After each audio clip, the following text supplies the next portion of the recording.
All right, we've got some news involving the New England Patriots. Obviously, the Patriots have found their next head football coach in the form of Gerard Mayo. Of course, this was known last week. It was publicly announced on Wednesday in terms of a press conference with owner Robert Kraft that Mayo will be taking the reins as the head man for New England going forward. And Mayo made some interesting comments that sets the tone of what the Patriots are going to do the rest of this offseason. And I think it's indicative of a lot of smart moves coming from New England and why I'm optimistic about the Patriots rebounding from a disappointing 2023 season.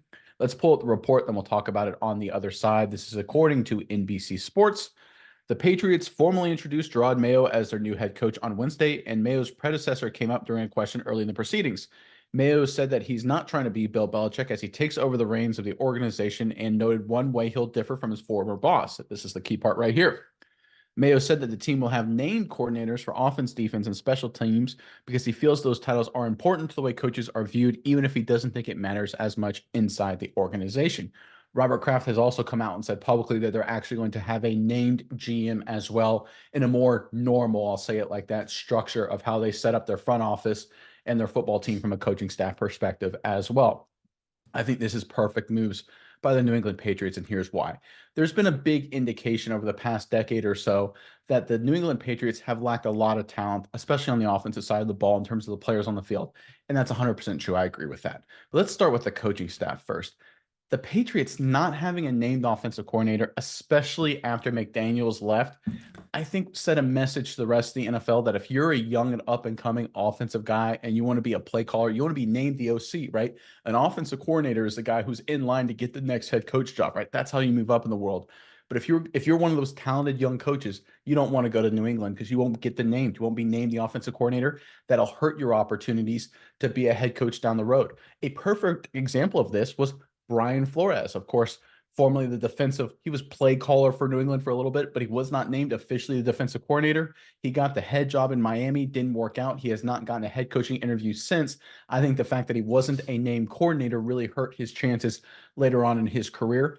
And this is how you attract top coaching talent, which the Patriots have missed, especially on the offensive side of the ball. Having that named coordinator allows young and up and coming coaches to want to go to New England because it gets them the opportunity to get that name job, to be the offensive coordinator, to be the quarterback's coach, to be the play caller, to rise through the ranks. That's how you attract talent. You make it a situation where guys want to go because it gives them the opportunity to advance in their careers. I really love this decision from Gerard Mayo. I think it'll have a great impact on the Patriots going forward.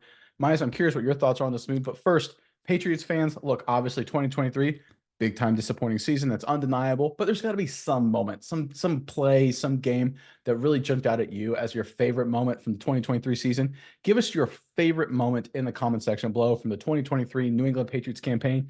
And if you want to continue supporting our channel, we really appreciate it if you guys would consider becoming a member. There's a link in the description box below detailing how you become a member of our channel. Make sure you check it out. We really appreciate it. But Miles, let me throw it over to you now. What do you think of this move by New England and just all the decisions the Patriots have been making? Yeah, Nick, I think this is a great move by the Patriots because we all remember the whole debacle with Matt Patricia and not naming any coordinators and kind of just it put a So good. stink on the entire Patriots coaching staff that whole year. No one knew who to blame because it was historically just not a great offensive year for the Patriots. I believe this was 2 years ago before Bill O'Brien came into the fold. But this was just not a great time, and a lot of people, a lot of players didn't like what was going on. A lot of people in the football world were just like, "What is going on with the Patriots? Why won't they name a coordinator? Why won't they say the play callers?" Now they're taking a 180-degree turn from this. I really like this from Gerard Mayo saying, "Hey, we're gonna give people the credit they're owed. We're gonna let people, have their moment in the sun. Give them their 15 minutes of fame. Say, hey, offensive coordinator, defensive coordinator, special teams." Because he says maybe it's not that important in the scheme of the organization. It's a collaborative effort, but to have people be named as the head guy of the offense, head guy of the defense, that's important to people, like you said, as far as climbing the ladder, growing in their careers.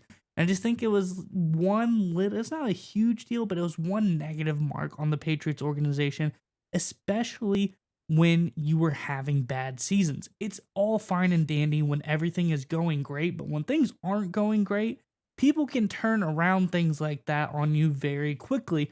and use them as negative marks against you. So I think this is one step in the right direction for Gerard Mayo to say, hey, we're not going to do this anymore. I understand where we're coming from. We need to turn things around. It needs to be, give people the titles that they deserve. So they're turning things around. They're letting people be in charge, taking ownership of the parts of the team they're in control of. And I think just overall, it's a really smart move. It may not make a huge difference, but I think any little bit counts as far as turning a team around and getting the culture where you want it back to be. So I think great move by Gerard Mayo, and I'm really excited to see how he is as a head coach. So, Miles, I'm going to disagree with you because I think it's a huge deal personally, right? Because people are one of the questions was like, how the Patriots, how are they stuck with Joe Judge being an offensive assistant, Matt Patricia being an offensive assistant? How are they stuck with Bill O'Brien, kind of a retread coming back into the fold to be their offensive coordinator this past season? The reason is no young and up and coming talents want to go to the Patriots because they're not going to get the recognition. There's a reason a lot of assistants love playing for Shanahan, love playing for McVay, because they get the recognition, they get the props, they get their time in the sun, like you said, to get noticed by the media, to then get the big jobs. No one's going to get that playing for the New England Patriots under Bill Belichick. This move by Gerard Mayo will allow the Patriots to compete with basically the rest of the NFL in terms of getting quality young coaches to fill out their ranks instead of having to rely on a Joe Judge or a Patricia to solve their offense. We saw what happened with those guys. That's not a recipe for success. It's a recipe for disaster. But I also want to highlight the fact that Kraft is also going to hire a legitimate GM, according to what he said. I think that's another move along those same lines. People talk about Bill Belichick struggling to draft and develop talent. I think the same principle applied with the coaching staff to the Patriots front office. There's a lot of young, talented front office guys, scouts, things like that, that maybe don't want to play for, or maybe didn't want to work with the Patriots the past few seasons because they weren't going to get the name recognition because it was all Bill Belichick. He was the face. Everything went through him. Instead, now you're okay. We're gonna have a GM, an assistant GM, a director of scouting, things like that, like a more normal structure. You're gonna get some of these young hotshot scouts who want to advance and grow. They will now consider the Patriots as an option, which will allow New England to compete with top talent in terms of filling out the front office, which will then in turn allow them to successfully draft top talent as well. So again, it's one of those things where the greatness of Bill Belichick worked out in the Patriots' favor for so long. But like you always hear, right? Your biggest strength is also your biggest weakness. Bill Belichick's He's a genius guy, incredible guy. The way he built the Patriots dynasty was ridiculously smart and ridiculously effective, but it was also his downfall because eventually in the end, he could not backfill the pipeline of coaching and front office talent after some of his best lieutenants left. That did him in the end, in my opinion. And I think this new regime in New England is making smart moves to make sure that doesn't happen again. I think the future for New England is getting brighter and brighter based on everything we're hearing coming out of Foxborough.